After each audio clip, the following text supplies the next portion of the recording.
Back already.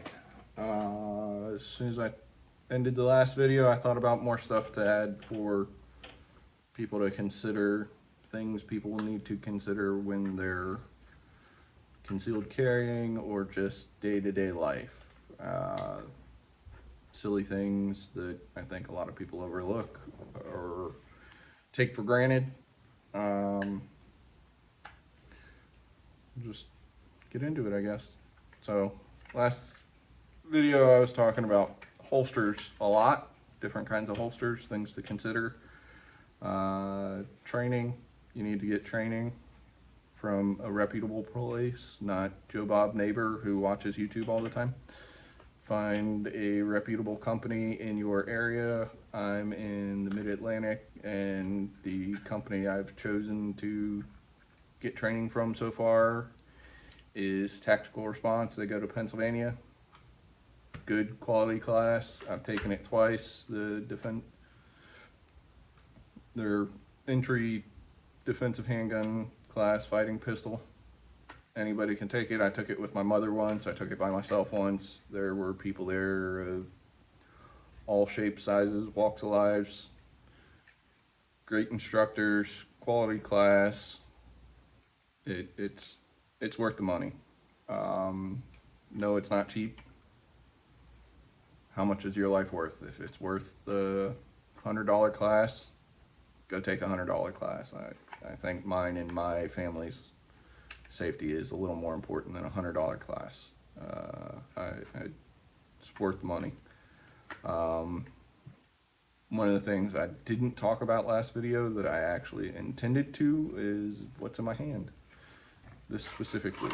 This is a blue gun. Not a real gun at all. You see the trigger is, not cut out. So it's not even like a fake, you're gonna pull it, airsoft type thing. There's nothing in it. Nothing to it. It does have a magazine, all that stuff. It's as close to a 1-for-1 as you can find currently at a reasonable price. Are there 1-for-1s, dedicated 1-for-1s? Yes, there are all metal and they're not cheap. Get a blue gun. You can order them off of Amazon and buy Bezos another yacht. Is what it is. Easiest place to go find something. Are there websites that sell them other than Amazon? Yes, holstersmith.com. And go on there, you can see how much all the supplies are to make holsters. Is what it is. That's where I've bought most of this stuff from. This is I don't know if you'll be able to read it. It's TLR1 blank. 1-for-1, close enough. It's not exact, it's close enough. My personal holsters that I run, I trust these to make them. I used it to make this holster I showed in the last video for just the Glock, and this holster, but again, not an exact 1-for-1.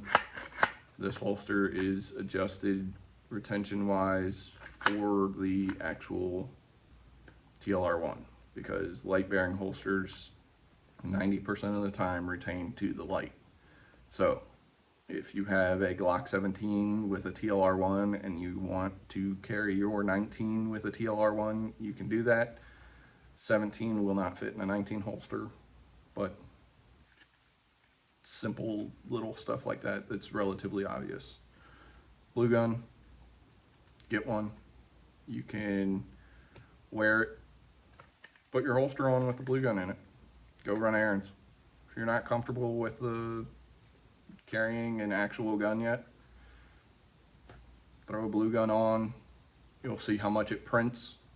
Printing is, you got your shirt over it, but you can tell there's the butt of the pistol right there. That's printing. In a nutshell, it's when your gun is pressed through your shirt or printing. You can see the silhouette of the whatever you're trying to hide through the shirt. It's a term whoever you're with a lot should know, because I could walk up to some of my friends and tell them they're printing and they would know what I'm talking about, and I could walk up to other people I know and be like, you're printing, and they would have no idea. It's a very generic term that could mean so many different things. Just little advice for me, do with it what you will. Blue gun, carry, you can try it out, try different positions, practice drawing and reholstering, all of that safely without the concern of shooting yourself or somebody else or whatever.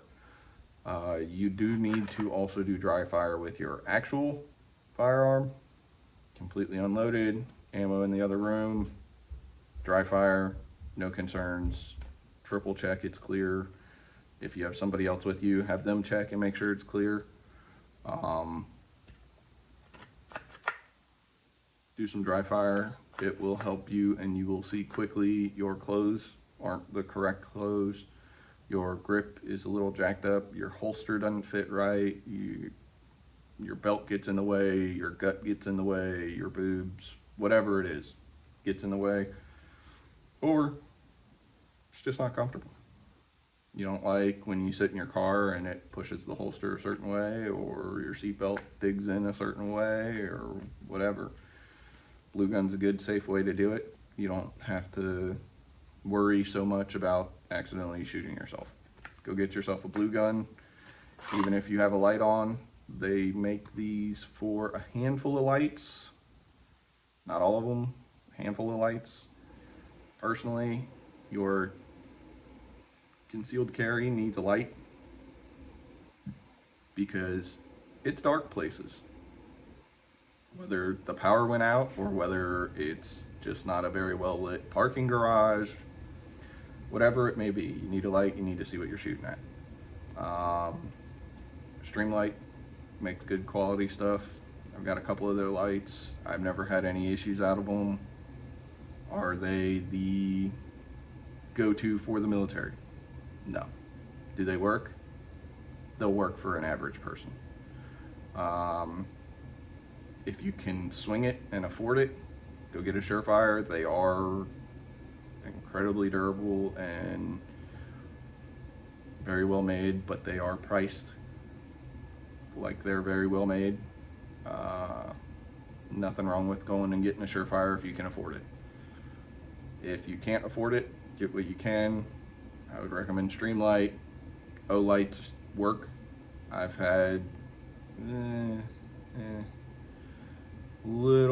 I've had one light from them, I'll say.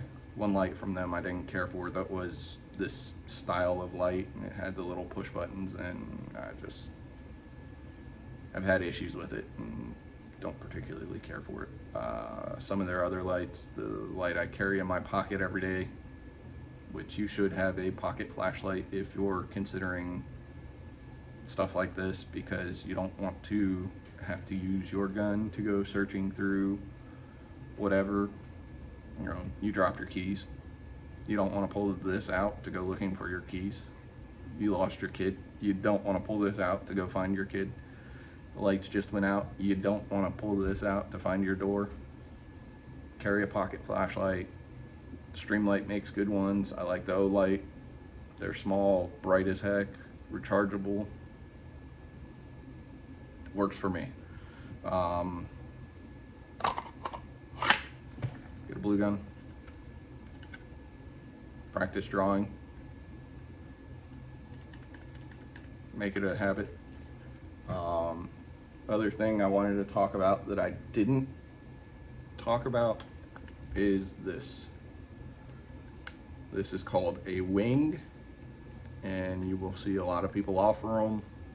This specific one is made by Ulti-Clip, the same people that make this, ULTI, Ulti-Clip. They make good stuff. It's quality stuff. What this does, give me a second, again, like I said last video, These are pull the dot straps, which I prefer.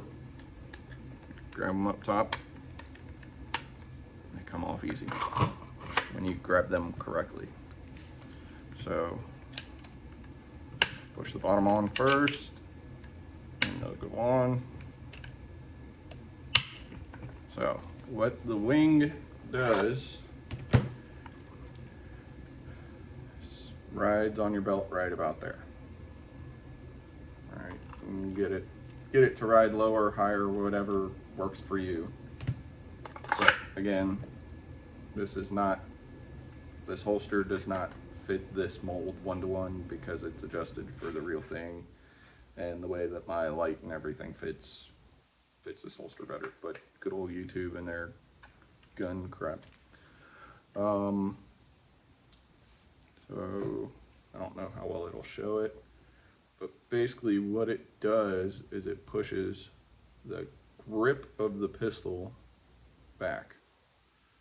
So if you're a larger person, definitely consider a wing.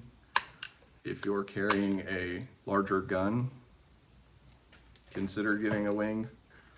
Relatively cheap, easy to install. Do it, no reason not to. It's worth a couple bucks for a little bit of peace of mind that you're not printing like crazy. Quick, easy to put in, and adjust it to however you want, whether you're left or right-handed. Just go get one. Let's see what else. There was something else.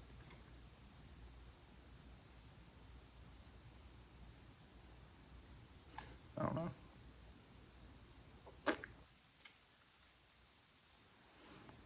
Yeah, so I'm sure I'll think of something. Make another video about it. Don't know what, but I'll think of something.